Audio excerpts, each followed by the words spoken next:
Giroux's on the line, the councillor for Osgood Ward. He's probably on a snow machine right now. You never know with George.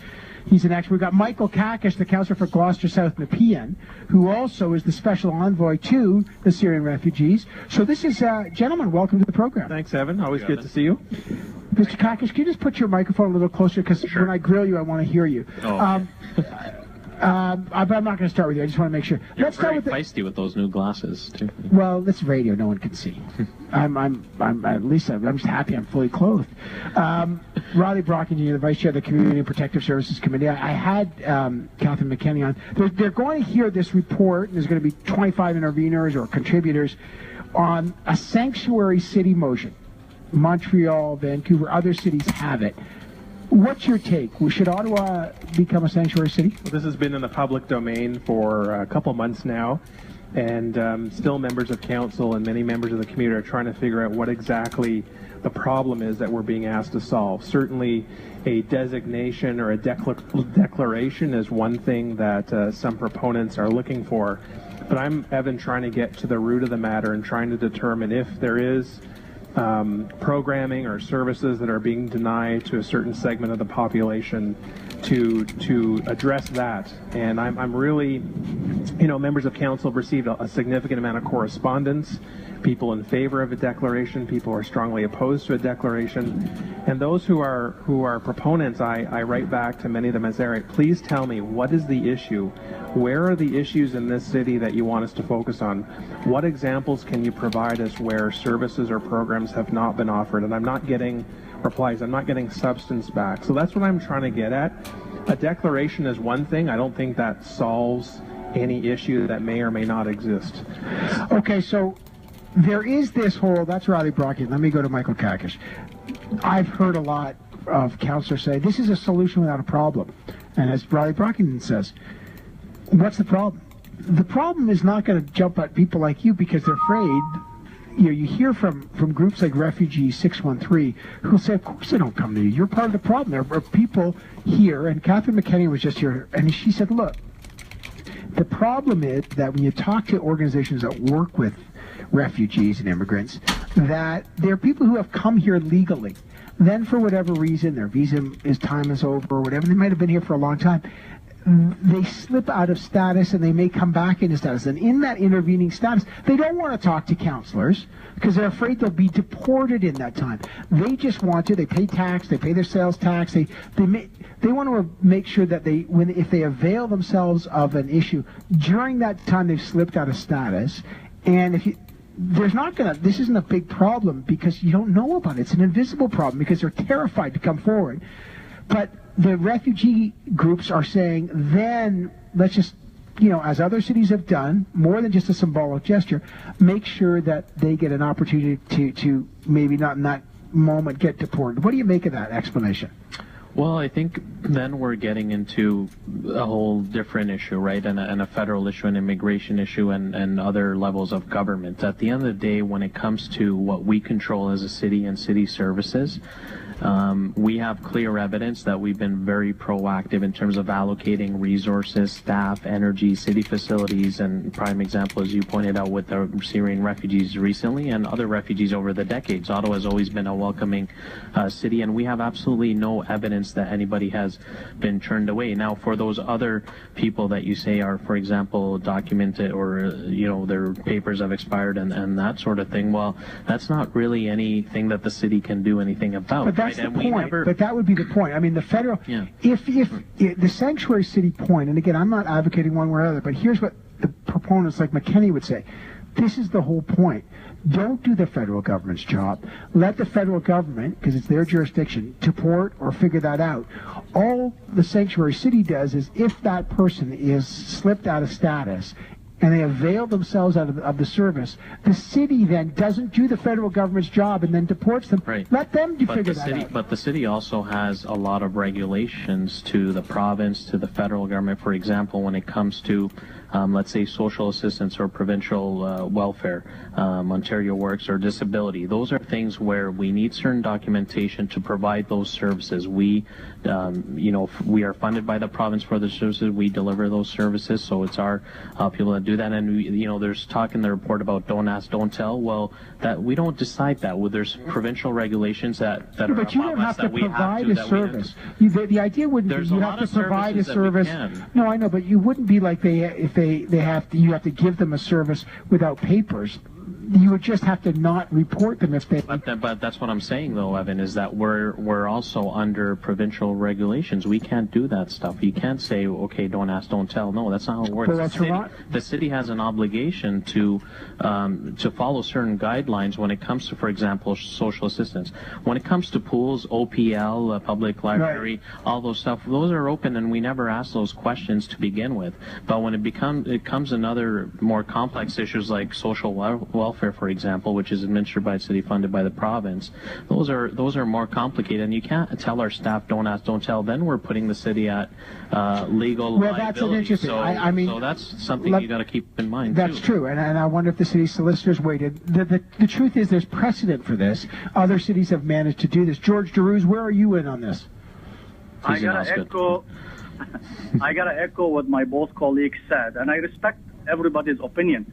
But if your job is to when we deliver the charges for the province on the social worker on any funding, we are obligated to the province because they're our legislation. They're the one that they govern us. So we cannot just give you social service without asking. When it comes to our services at a municipal level, we're doing more than we could to help. I don't see anybody who was stopped in the pool because he didn't have status in Canada. This is only symbolic. My problem with this is really we don't know what we are trying to ask. We're giving loophole to illegal immigrants. We're not looking about the future. What we are trying. But hold on, George DeRuse, hang on. Before you say a loophole to an illegal immigrant, these are not people who have rushed across the border. These are people that may have. I mean, this is the point. This is what we're hearing. I just want to make. They're saying someone who is or who have come here as a temporary foreign worker, as an example, and then they've overstayed, and they're going to reapply, and in that intervening status, it takes time, and they may, in the meantime, they may have been here for months or years. They may have a family. They just don't want to avail themselves of a service, and the city goes, okay, we got you. You're between forms, and now we're going to deport you. That's what they're talking about, George. What do you do with that person if you're in the city? But the city doesn't deport them. If there is a problem at a federal level, if there is, I heard from some people saying, well, it's we don't ask, don't tell. Well, this is not a policy we can adopt. And to answer your question, on the other hand, I don't see anybody going to the pool. We're going to cut them and we're going to deport them. There is an issue if there is a glitch, if there is a policy is not helping those people that they get their visa expired or whatever you call them. You know what? That's a federal problem. That's an immigration. They can go back to their MP and try to solve it, and we'll support them. Well, that's exactly the point. I mean, the sanctuary city, as I understand it, is that the city just, it's not like they don't tell, they just continue on with their service, but they don't then say to that person, oh, here you go, you don't have the right paperwork, now we're going to report you to the authorities, and then they get them deported. That's the idea, that they don't ask for that kind of identification. That's the sanctuary city. And by the way, I know there's a legal issue. It's happened in other cities, so obviously the legal hurdles have been overcome. That's because it has no teeth. There's no teeth in the legislation. Riley Brockington. I think you're using a narrow example where we talk about people whose status has expired and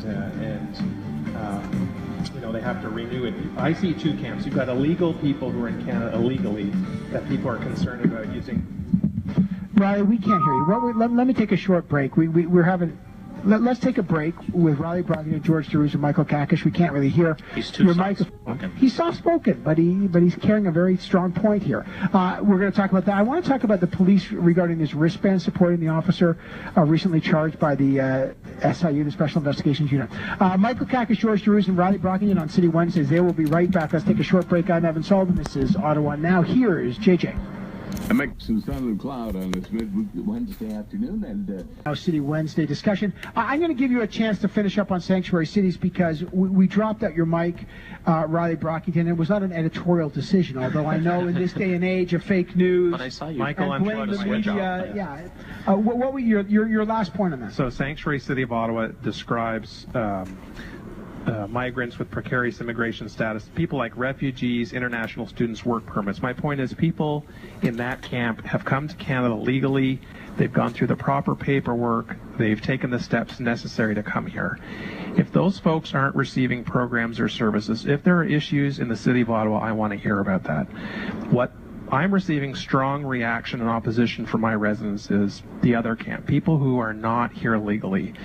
And if there is a discussion or an ask that the city is going to spend taxpayer dollars on people who are not here legally, that's a problem. But we know those people. But I just, what I'm saying is that a straw man argument. I don't know who's here illegally, but we do know from the refugee communities and the groups that are that there are people that fall in that very camp. So it goes back to my question. Right. For the folks who are here legally, right, if there are legitimate issues acquiring services or programs in Ottawa, I want to hear that tomorrow. And then you'd be open then Absolutely. if the sanctuary city. Would you be open if that's how Hold on. sanctuary? I'm not open to a designation. Why? But because I want to know what the problem is. If the problem is these people, it says in their own documents, parents are afraid to access public transit, city parks, or libraries. They're afraid to go into a city park? Really? It's that bad? I need to hear that tomorrow. Okay, fair enough. I think fair enough. So it's going to be a robust. Is your mind made up on that, Michael Kakish? I always go into meetings open-minded, but yes, I'm pretty made up on this one, and so you very don't? likely. And I'm so in this case, I usually do, but on this one, I've been hearing loud and clear from my residents. Shoot it down, so I'm leaning towards that. Okay, and it's not again. It's just a report tomorrow. It's just a report, and that's Mr. right. Councillor Giroux, is your mind made up already before you've heard from the interveners? Evan, I'm going to tell you what I hear. My job and my place at the city is to look after the core services of my residents and the City of Ottawa residents. This is not in our mandate. I don't see anybody was turned down to go into a park or to a swimming pool or buying a transit pass. So you know what? I'm sorry. I heard it all. I'm an immigrant myself. I went through the process. I never felt a need that I need a sanctuary city to feel welcome in the City of Ottawa. So we're trying to create a solution that for a problem we don't exist. So for that, I cannot support any of that.